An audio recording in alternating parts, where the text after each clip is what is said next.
vamos a pedirle su saludo a Raúl Sarsuri, quien es director del Centro de Estudios Socioculturales CESC. Y hoy en día lo que nos convoca, así súper breve, ayer tuve una muy buena discusión en la Universidad Católica, o en la Pontificia Universidad Católica de Valparaíso, sobre justamente algo que comentaba acá el señor decano y que también, digamos, mencionó Rosario, ¿no? ¿Por qué poner toda nuestra esperanza y por qué exigirle básicamente al movimiento universitario que encabece el cambio social en Chile, ¿no? Y por qué básicamente no nos miramos nosotros como adultos ya y no nos exigimos también en esos procesos de cambio. Yo creo que la discusión particularmente que se está dando es, y que aparece por ejemplo en un artículo del bienaventurado señor Mayol, no, sobre el derrumbe del derrumbe, ya claro, la exigencia nuevamente al movimiento estudiantil. O sea, lo que falla acá es que el movimiento estudiantil está fallando y por lo tanto, si falla el movimiento estudiantil, ya no podemos realizar los cambios que queremos nosotros acá en Chile, ¿no? Si bien es cierto, como bien decíamos ayer, y particularmente lo sacó a colación Sergio Grez en su exposición, claro, o sea, ser joven y no ser revolucionario, evidentemente es una contradicción biológica, ¿no? Ya, pero nos falta la otra frase que está en ese discurso del presidente Allende también, y que Noam Tittenman ayer también lo decía, ¿no? Que no solamente eso es un problema de la sociedad, no es un problema necesariamente de los jóvenes que tengan que encabezar esa fuerza, ¿no? Entonces la discusión acá, particularmente con nuestros invitados, va en ese marcamiento. Nosotros vamos a, posteriormente a esto, sacar un documento con las discusiones que se han realizado. Vamos también a, estamos filmando también respecto de esto, las conversaciones que estamos realizando, y las vamos a socializar, digamos, entre todos. Desde ya los agradecimientos y esperamos que tengamos una buena conversación y un buen debate. Gracias.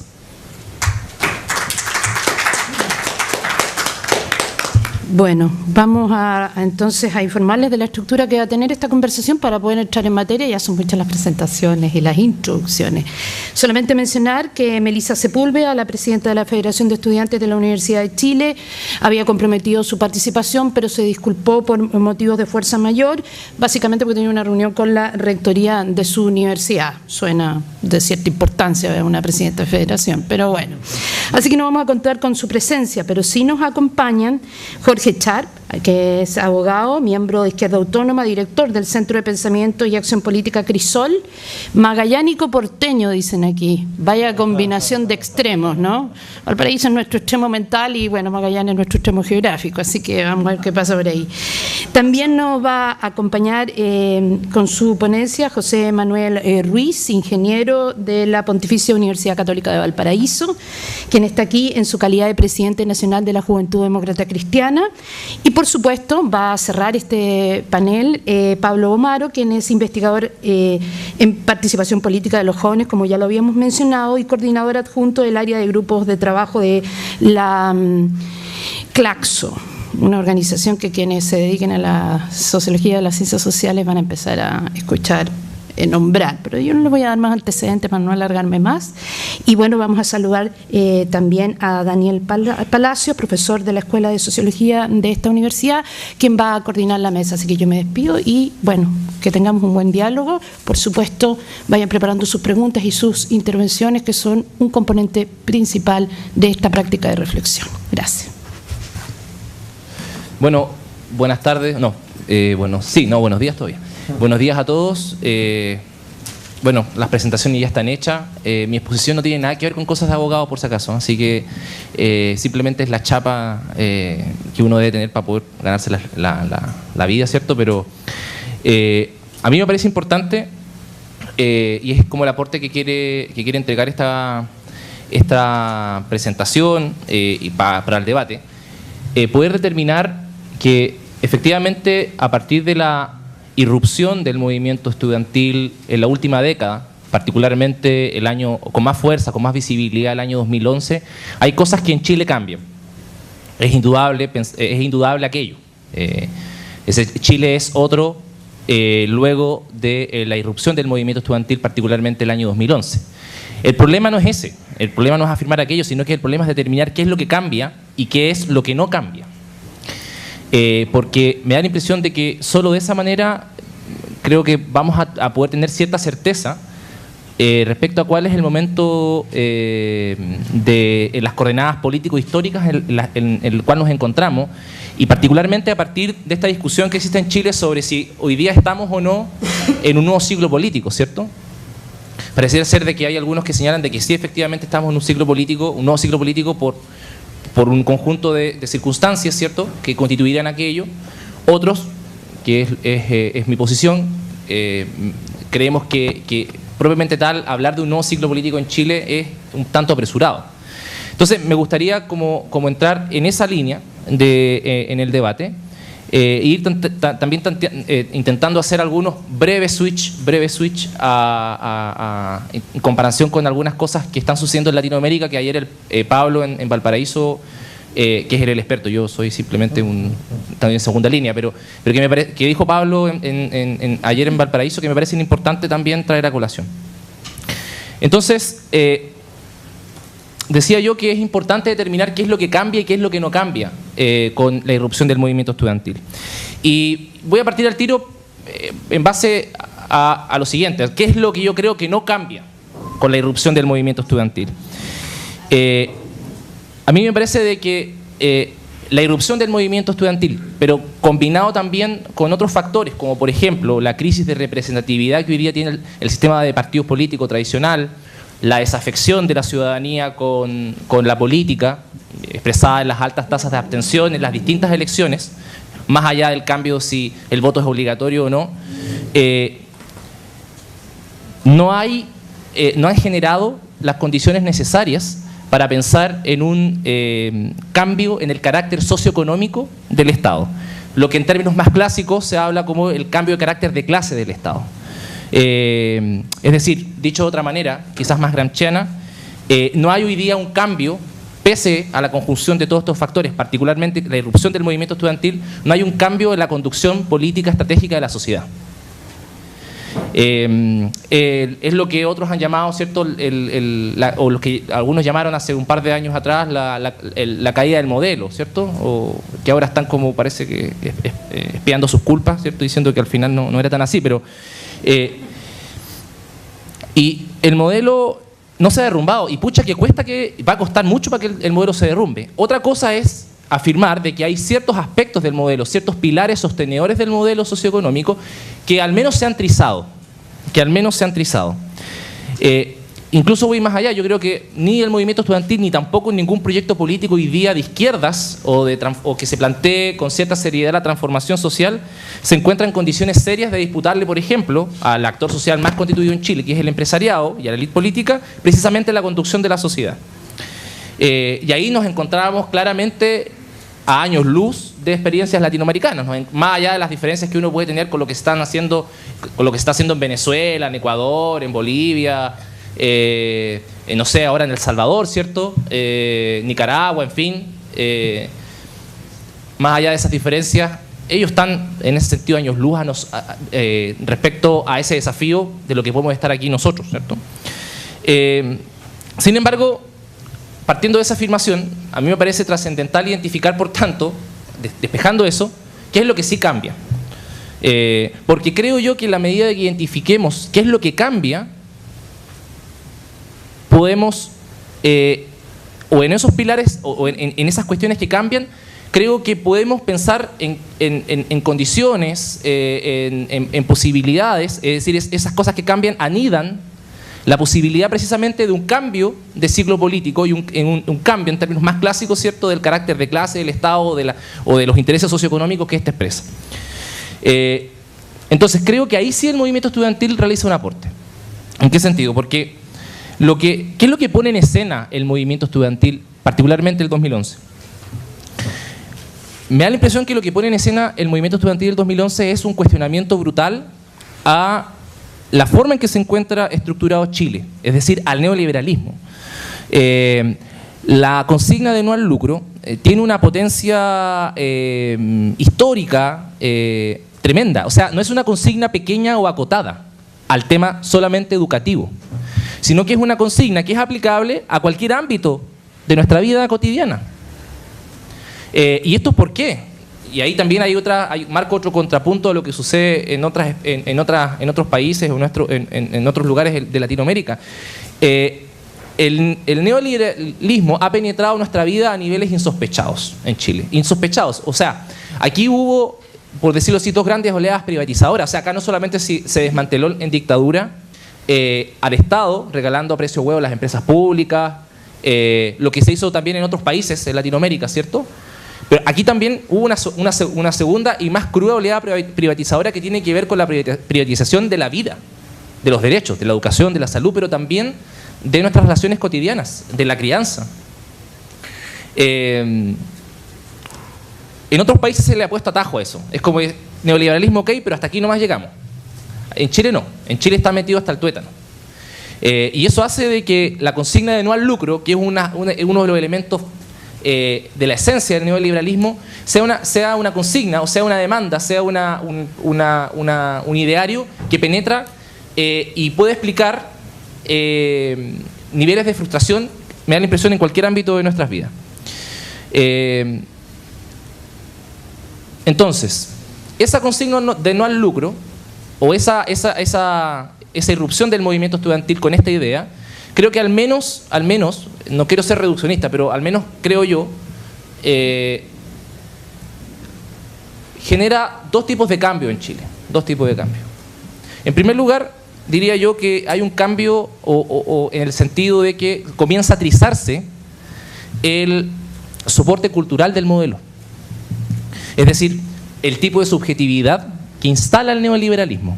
Esta idea de entenderse como capital humano. Yo capital humano, yo emprendedor, yo sujeto exitoso. Esa idea hoy día creo que está en entredicho. No sé si en toda la población, pero en amplios sectores, particularmente de la juventud. Creo que hay una mayor resistencia a entenderse como un proyecto de rentabilidad individual. Y eso, por ejemplo, se expresa en el movimiento estudiantil en dos cosas muy, muy específicas, que incluso cruzan, pensé en estas porque precisamente cruzan con la realidad del mundo universitario, particularmente de las universidades privadas. Y más por la particularidad que tiene esta universidad en su momento como puntal de lucha de las universidades privadas. Lo desarrollo con dos ideas muy concretas. Me da la impresión que hay una resistencia, esta idea de entender al estudiante como consumidor. Yo, estudiante consumidor, ¿cierto?, muy de sentido común, voy al CERNAC porque no me están entregando una educación de calidad. Es una cuestión, me da la impresión, arraigada en un amplio grupo de estudiantes en Chile. Ese tipo de cuestiones hoy día está siendo resistida.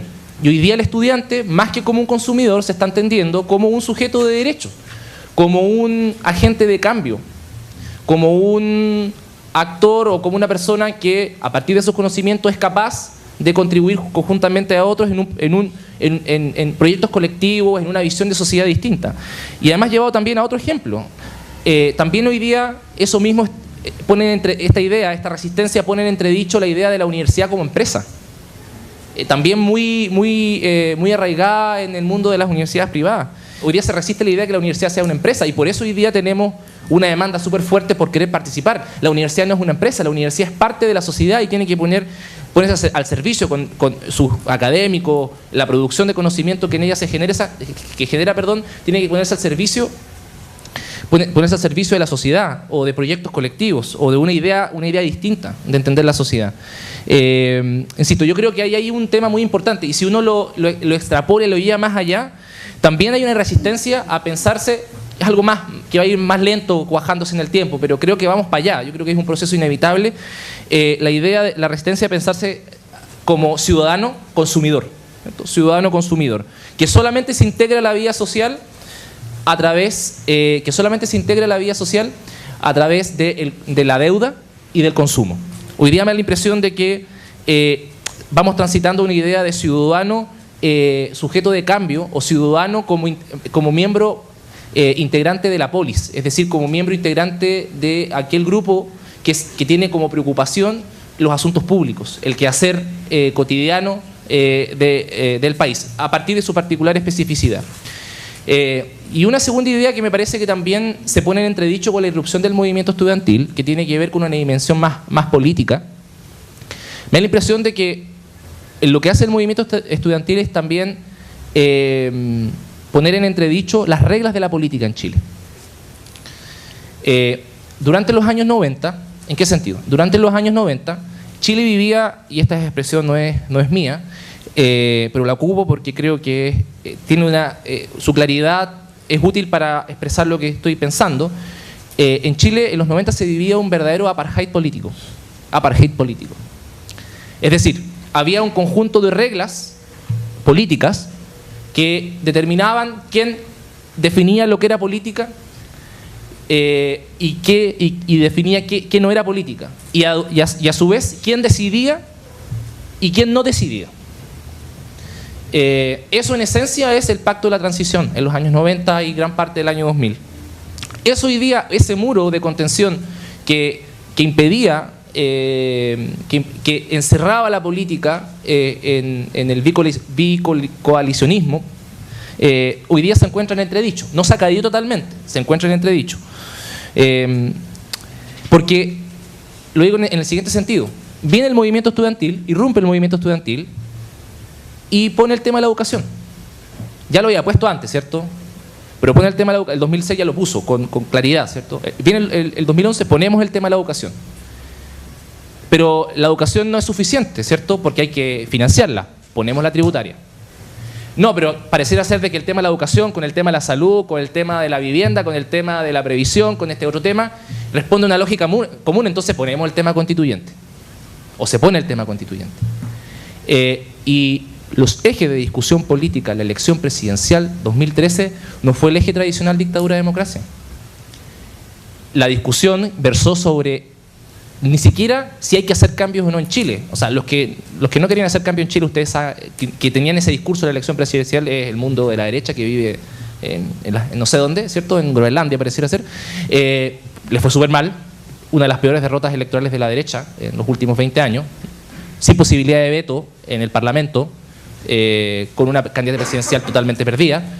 Y lo que se discute y el eje que ordena la discusión presidencial de la elección presidencial es precisamente cuál es no si hay que hacer cambios o no, los cambios hay que hacerlos, sino que cuál es la dirección de esos cambios, profundidad de los cambios, dirección de los cambios, cómo se hacen esos cambios.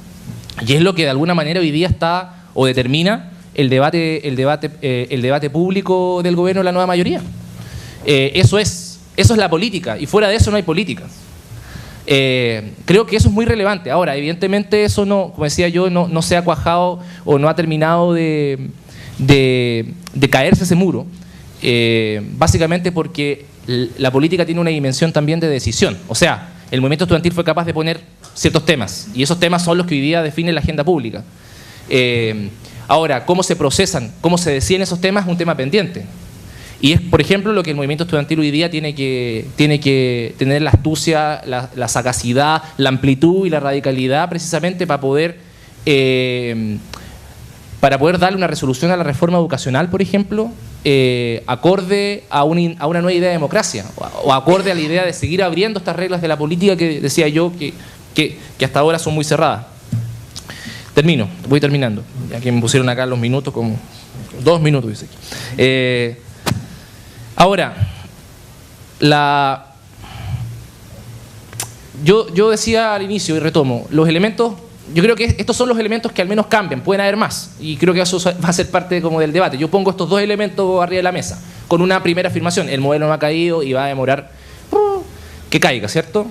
Pero sí creo que hay algunos elementos que son estos pilares sobre los cuales se sustenta, que al menos están trizados y creo que tenemos que seguir trizando si queremos efectivamente la constitución o la aparición o el nacimiento de un nuevo ciclo político. Entonces, a mí me da la impresión de hoy día lo que nos encontramos en un periodo de transición, nos encontramos entre ciclos. Y creo que si nos quedamos en el ciclo anterior o si damos lugar a un nuevo ciclo, que es lo que se disputa hoy día, va a depender de los desafíos que nos planteemos en el presente. Entonces yo me hago la pregunta, me preguntaba, bueno, ¿qué es lo que requerimos precisamente para poder avanzar hacia un nuevo ciclo político, ¿cierto? ¿Cómo producimos, por tanto, el cambio de ciclo? Y ahí uno puede pensar varias cosas. Yo me centro en una, que es al menos la dimensión que creo a mí me interesa, que es No basta el movimiento estudiantil por sí mismo. No basta tampoco el movimiento social en su conjunto. Incluso si se constituyera un gran frente social de luchas, creo que eso no es suficiente. Creo que lo que puede apuntar a lo que estoy planteando, y que es lo que también nos enseñan las experiencias latinoamericanas que hoy día presentan o tienen intentos de proyectos o intentos de gobierno con proyectos políticos, sociales, económicos, alternativos, es precisamente fuerzas políticas, voluntades políticas organizadas, nuevas o viejas. Porque, y aquí voy a citar la frase de Allende, ya que estamos citando a Allende, hay jóvenes viejos y viejos jóvenes. Hay jóvenes viejos y viejos jóvenes. Esa es la otra parte de algunos de sus discursos, que de repente uno no lee. Cree que por el solo hecho de ser joven, bueno, efectivamente, uno por ser joven es más propenso a los cambios, pero hay jóvenes viejos también, pues.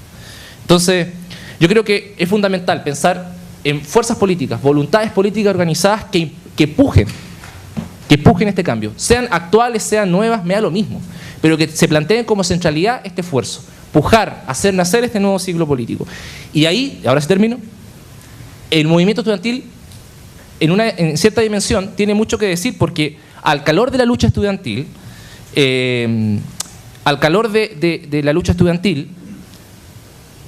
se constituyen actores políticos de nuevo tipo. Se constituyen nuevas formas de pensar la política, nuevas formas de pensar la sociedad. Algo así como, guardando las proporciones, algo así como lo que de alguna manera fue para los partidos políticos de izquierda o las fuerzas de cambio en los años 20, que surgen luego de la crisis del sistema parlamentario, lo que fue las luchas obreras en los años 20. O sea, de las luchas obreras, o sea, en un momento el movimiento obrero logra un grado de madurez tal que dice: la sola huelga, la sola lucha social, la sola movilización callejera no basta para hacer caer al sistema parlamentario.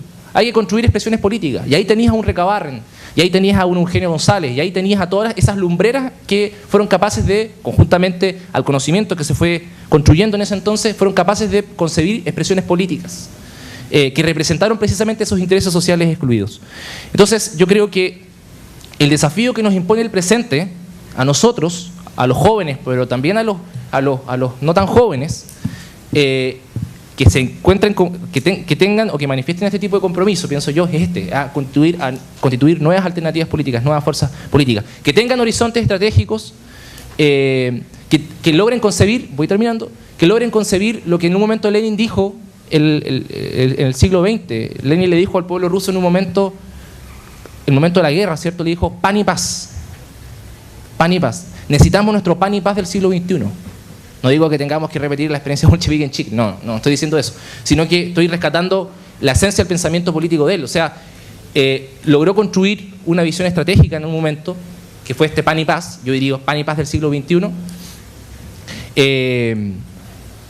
y que constituyó el gran receptáculo o la gran visión general en la cual los distintos intereses sociales que en ese momento se encontraban excluidos lograron tener expresión política.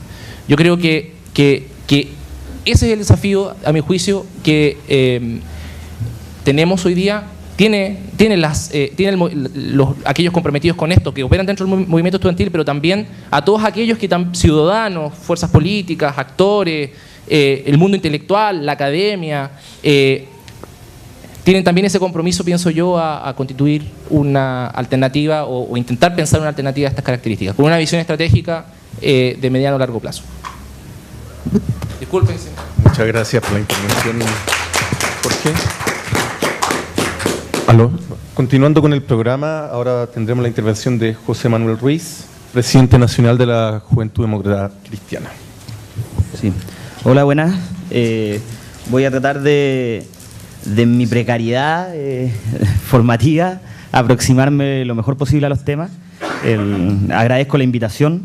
Yo siento que efectivamente nosotros estamos en un cambio, en un nuevo ciclo político. O sea, creo que yo le asigno mayor relevancia, quizás hay una primera diferencia, a los clivajes que se han instalado nuevos en la sociedad y los que van determinando cómo nos vamos configurando, cómo se van configurando las fuerzas políticas de un tiempo a esta parte. Es cierto que que uno tuviese la sensación de que el anhelo, la necesidad de cambio es mucho mayor a cómo se producen en la política real, a cómo se producen en términos de representación, a cómo se producen en términos electorales también. Yo creo que harto de eso influye el sistema binominal, no es el principal responsable, pero harto contribuye. Y creo que si es posible cambiarlo, esta elección podría ser la que viene a determinar una nueva imagen de lo que estamos viviendo. O sea, hay complicaciones hoy día en términos de la estructuración política que debiesen ya no serlo y que también pondrían en relevancia y en justo plano de discusión y de debate lo que realmente son las fuerzas que hoy día se están constituyendo. Yo siento que efectivamente nosotros pasamos, y en eso coincido bastante, a un momento en que ya en la sociedad o a nivel intelectual, en la discusión política, empezamos a mirar ciertas cosas que son muy violentas de la manera que son. O sea, que hoy día los derechos sociales sean realmente considerados como derechos, cuando durante mucho tiempo nos encontramos viendo, por ejemplo, en la educación el lucro, hoy día lo estamos viendo en la salud, y bueno, y la previsión va a explotar pronto. Entender hoy día, tener una visión un poco más consensuada en términos generales, salvo ciertos grupos políticos, salvo ciertos dirigentes, respecto de que estos son derechos que hay que proteger y que el lucro no corresponde en ciertas áreas de la vida y que el mercado no puede regir la estructuración de por ejemplo, la educación o de la salud. Yo creo que es algo que va a instalarse en buena hora y también demuestra, a mi entender, un cambio de ciclo político. Yo no miro con tanto... o sea, yo no creo que la derrota de la derecha en las elecciones haya sido tal. Yo creo que el espejismo de Bachelet es bien importante. O sea, no es que la nueva mayoría con cualquier candidato hubiese obtenido lo que obtuvo. Y eso también es un dato relevante a mirar, porque si no nos vamos con un efecto social relevante como el del 2011, que también quiero hablar, que para mí es más que el movimiento estudiantil. Creo que es necesario rescatarlo, no para minimizar el efecto o la relevancia del movimiento estudiantil, sino para tomar importancia respecto de algo que para mí es más escaso y es más difícil de generar, y creo que habla de otro componente de lo que hoy día está pasando en Chile, que es los mayores niveles de actividad política, o sea, de organización política. No tienen que ver solamente con lo estudiantil, porque yo creo que el movimiento estudiantil tuvo un gran triunfo el 2011 en términos de cada vez hacer sus demandas menos gremiales. O sea, yo creo que durante mucho tiempo vivimos un movimiento estudiantil. Muchos dirán razones por las cuales estaban cooptados por ciertos grupos, y eso es parte de la discusión política también, pero yo creo que durante mucho tiempo el movimiento estudiantil no supo entroncar la visión de la demanda con algo social más general, y anda a saber uno por qué. O sea, yo no tengo la respuesta, pero el 2011 se genera para mí una sinergia en términos de que el movimiento estudiantil logra también generar una demanda mayoritaria que hace que las familias participen, que hace que entiendan todos que el problema de la educación es una dimensión más allá de lo económico y de lo que a mí me repercute en mi formación, en mi precariedad, en mi posibilidad de desarrollarme a futuro, en mi endeudamiento. Y yo creo que esa es una de las principales ganancias. Y eso para mí tiene también un sentido y tiene una representación en otras áreas de la sociedad, como por ejemplo lo que pasó en Magallanes, el Jorge de Magallanes, lo que pasó en Aysén, que permite entender que también hay una demanda y una necesidad de una representación política distinta, de un nivel de actividad política también distinto y de una necesidad de organización política distinta. Eso como primer punto en términos del cambio de ciclo político, que yo lo creo real. O sea, estamos en eso y no hay vuelta atrás. O sea, está, yo creo, y siento que esa es la llave que nos permitirá ser exitosos o no a quienes pretendemos hacer transformaciones en el país desde distintas veredas. La llave es justamente entender cómo la política, así a secas, como el representante político, el dirigente, el que muchas veces se veía distante, se sentía y a veces le gustaba sentirse distante de sus representados, entienda cómo es la relación hoy día con el movimiento social, que antes no existía organizadamente y que hoy día es necesario entenderla. O sea, si no vino desde la política formal, por así decirlo, esta repercusión y este remesón, evidentemente es mucho más necesario, o sea, nunca lo dejó de serlo, pero es necesario entender cómo hoy día el componente del movimiento social organizado es parte y entra en la política. Yo creo que que lo que pasa con Boric, lo que pasa con la Camila Vallejo, lo que pasa con Giorgio Jackson, es para nosotros una buena noticia en términos de país, de que lo que pasa con Iván Fuentes, que en términos de quienes ocuparon un espacio social importante de relevancia y levantaron ciertas demandas, se incluyan en la institucionalidad también que hoy día tenemos. Como segundo componente que yo quería destacar, efectivamente yo decía el movimiento estudiantil es más que estudiantil. Yo creo que el movimiento estudiantil aportó primero el 2006, pero ya el 2011 evidentemente, una necesidad de cambio cultural también. Hoy día, y es quizás lo que nosotros los partidos clásicos no hemos entendido, y es quizás por también el éxito de ciertos movimientos que han surgido, es entender que ya no se lee esto en los mismos códigos. Que hoy día ya no nos podemos aproximar a los problemas que estábamos atendiendo desde la misma forma que antes. Es increíble, por ejemplo, cuando yo lo que discutía en un programa de radio que participo con una persona de derecha, y es increíble sentir que lo que pasa en estos días con el Grupo Penta, no sé si ustedes han escuchado la noticia del Choclo Delano, que además el presidente o sea, ya no, pero fue el presidente del directorio de la Teletón, que también es más violento aún, para mí por lo menos, que es amigo del presidente y en situaciones del expresidente en situaciones de crisis durante el gobierno pasado, fue llamado a la moneda para ayudar en las crisis. O sea, yo creo que es una imagen que choca mucho. Pero a mí lo que más me llamaba la atención, más allá del delito, que yo creo que evidentemente si se prueba tendrá que pagar y efectivamente algo trágico y traumático, creo que lo más relevante, para mí por lo menos, lo que más me chocó es saber que sus negocios estaban en educación, en salud y en previsión, en universidades, en ISAPRE y clínica, en integración vertical y en previsión, en la AFP. O sea, y eso demuestra el cambio cultural, pues. Demuestra que efectivamente hay gente de todos los sectores. Yo acá no quiero rasgar vestiduras, sino que efectivamente hay gente que entendió la política de una forma, que entendió la aproximación social también de una forma y que ya se acabó. O sea, que generacionalmente yo creo que ahí hay una demanda y una necesidad de hacerlo cada vez más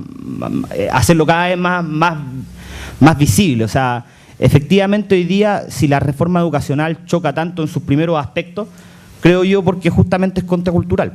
O sea, porque le decimos a la gente que efectivamente usted entiende que el colegio que más paga es el colegio que recibe mejor calidad y efectivamente usted no quiere que su hijo reciba menor calidad, por ende quiere pagar más. Bueno, eso es lo que no queremos que suceda.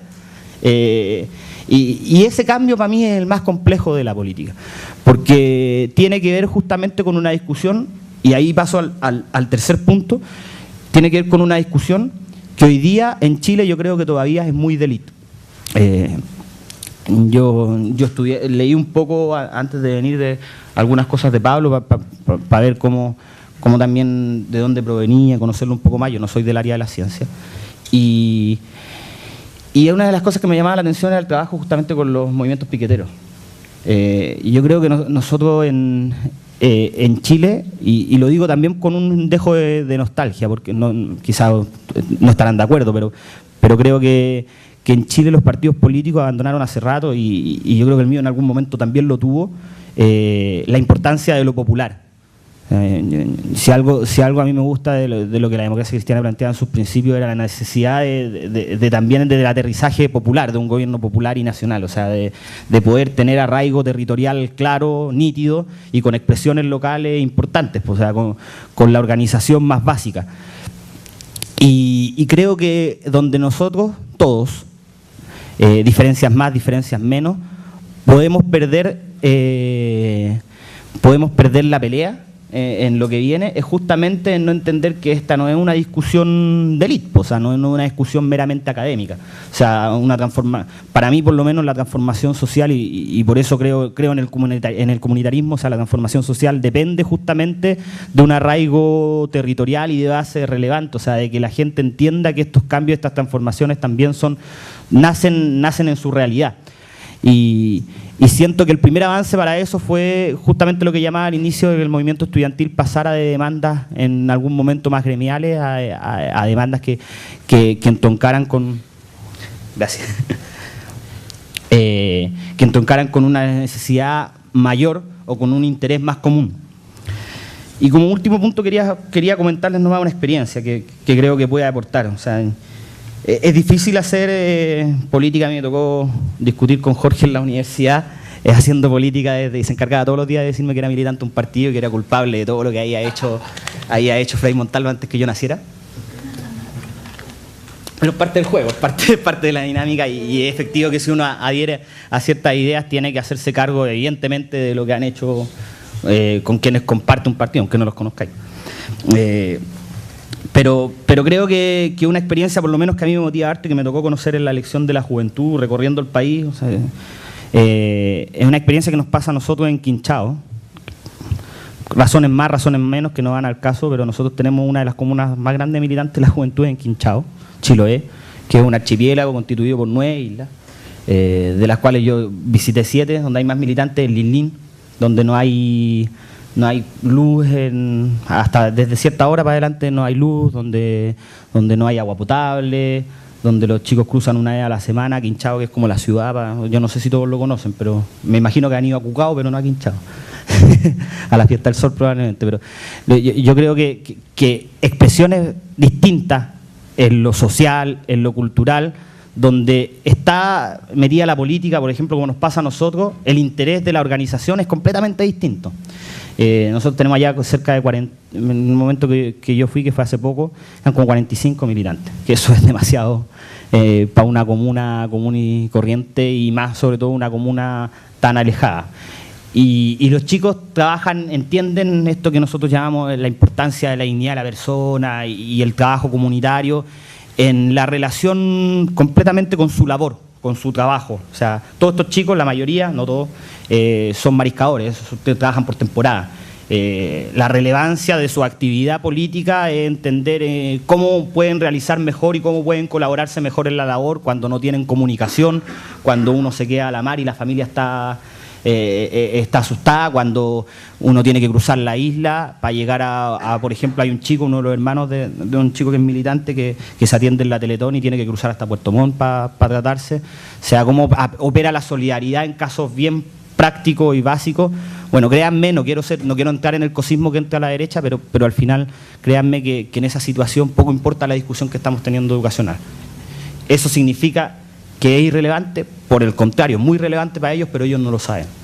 Entonces la relevancia de la organización en esa zona, en ese territorio, pucha que es importante. Y tiene, para mí, a mi entender, más relevancia muchas veces en lo cotidiano de lo que nosotros hoy día estamos discutiendo y las transformaciones que igual le van a impactar a ellos y queremos realizar. Y por eso yo decía, efectivamente, y con esto termino, creo que hoy día nos corresponde a quienes queremos hacer política y estamos en estos espacios formales, entender cuáles son las nuevas formas de organización, fundamentalmente. O sea, ese para mí, si tuviese que dar, es entenderlo. O sea, cómo, por ejemplo, nosotros lo hemos discutido en la juventud, cómo en la militancia, por ejemplo, social, cómo cada militante, los partidos avanzan y van a seguir avanzando. Yo tengo la convicción de ser cada vez más reducidos, cada vez más pequeños, de grupos de liderazgos quizás, cómo uno es capaz de imponer y exigir que al final cada representación política que uno tiene no se exprese solamente y termino con esto, no se exprese solamente en la formalidad de la dinámica interna de un partido o de una organización, sino que en la expresión externa del partido, de difusión de ideas, de algo concreto, como un liderazgo social en cualquier organización. Muchas gracias.